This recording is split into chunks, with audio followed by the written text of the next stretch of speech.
Hi everyone. आज के इस न्यू वीडियो में शॉर्टकट तरीका से हम बताएंगे कि सोनेट क्या होता है और सोनेट के कौन से भाग हो सकते हैं। ये बहुत ही ज़्यादा महत्वपूर्ण हो सकता है उन बच्चों के लिए जो 12th के एग्ज़ाम देने वाले हैं। तो उनके लिए खास करके मैं शॉर्टकट में बता दूं कि सोनेट क्या है।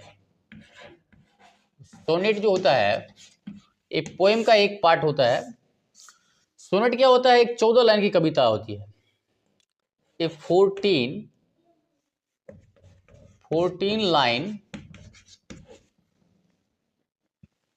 A 14-line poem is called sonnet। मतलब सोनेट जो होता है वो 14 लाइन की कविता होती है। सोनेट के दो भाग होते हैं। सोनेट के होते हैं दो भाग। यहां पर होता है एक ऑक्टेव और दूसरा होता है सेस्टेट।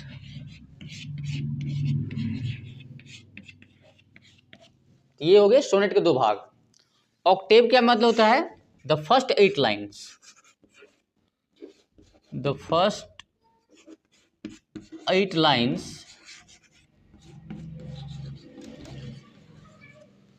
मतलब पहला, यानी सोनेट जो होता है उसके पहले 8 लाइन जो होते हैं उसको कहते हैं ऑक्टेव, और अंतिम के जो 6 लाइन होते हैं उसको कहते हैं सेस्टेट, यानी द लास्ट 6 लाइन्स। ये याद रखना है। ऐसा ऑब्जेक्टिव में कई बार पूछ दिया जाता है कि सोनेट जो होता है वो कितने लाइन के होते हैं। तो आप लोगों को ध्यान रखना है 14 लाइन की कविता होती है सोनेट। और सोनेट के दो भाग होते हैं, एक होता है ऑक्टेव और दूसरा होता है सेस्टेट। ऑक्टेव में होता है 8 लाइन और सेस्टेट में होता है 6 लाइन।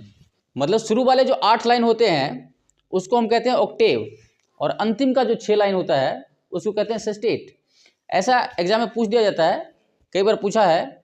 और आपका जो पोएम है 12th का जो बुक है आपका रेनबो, उसमें द सोल्जर एक सोनेट ही है। ऐसा भी पूछा जा सकता है कि 4 ऑप्शन दे देंगे आप लोगों को और उनमें से चुनने के लिए कहेगा कि ये सोनेट कौन सा है। तो आप लोगों को बताना है कि द सोल्जर पोएम जो है ये सोनेट है। तो ये शॉर्टकट तरीका से मैंने बता दिया है ताकि आपको ऑब्जेक्टिव बन जाएगा। Thank you very much for watching.